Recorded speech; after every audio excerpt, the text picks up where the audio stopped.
going to show you how to set and use the GMT function using the new TUDOR Black Bay GMT. The famous Black Bay diver's watch is now equipped with GMT function, which is one of the most useful watch features, allowing wearers to easily tell the time of different time zones at one glance. Let's start by reading the watch. There are 2 hour hands on the dial. The usual hour hand corresponds to the local time and moves around the dial once every 12 hours, while the 24-hour hand corresponds to the reference time and moves around the dial once every 24 hours. This hand is used to display a second or third time zone according to the position of the rotatable bezel. The minute and second hands tell the minutes and seconds, while the date window at 3 o'clock display the current date. How to set the time.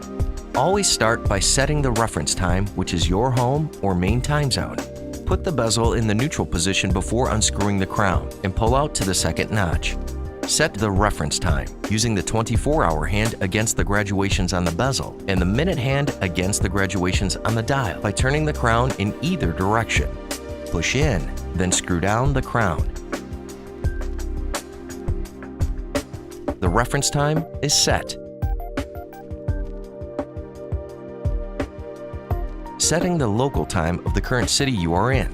Unscrew and pull the crown to the first notch, adjusting the usual hour hand and date display to the local time and date by turning crown in either direction.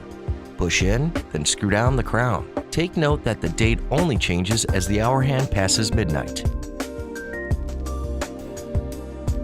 To display a third time zone, turn the bezel clockwise for time zone behind in time, or anti-clockwise for time zone ahead in time. The 24-hour hand now reads against the bezel for the time of the third time zone, while minutes are indicated by the minute hand. Now you're ready to travel.